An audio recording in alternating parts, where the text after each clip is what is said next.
आपल्या वाशिम जिल्ह्यामध्ये वत्सगुल्म स्मार्ट पेरणी स्पर्धा आजपासून सुरू झालेली आहे.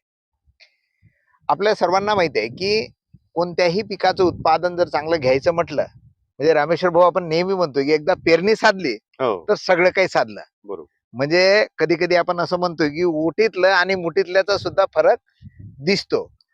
आता ही पेरणी चांगल्या प्रकारे जर करायची असेल किंवा चांगली साधायची असेल तर स्मार्ट पद्धतीनं करणं आवश्यक आहे. आणि रामेश्वर भाऊंनी आज पहिल्याच दिवशी स्पर्धेच्या या ठिकाणी सुरुवात केलेली आहे. म्हणजे रामेश्वर भाऊ तुम्ही आता हे सरी वरंबी इथं तयार केलेले आहे. आपल्या या स्पर्धेमध्ये आपण 4 प्रकारच्या पेरण्या ग्राह्य धरणार आहोत. एक म्हणजे हा सरी वरंबा तुम्ही केलेला. दुसरं ज्या शेतकऱ्यांकडे बीबीएफ आहे ते बीबीएफ न पेरणी करतील. तिसरं काही शेतकरी आहेत की अमरपट्टा पद्धत त्या पद्धतीने करू शकतात. आणि काही शेतकरी आहेत की जे काहीच सगळं काही मिळालं नाही पण टोकन यंत्रणा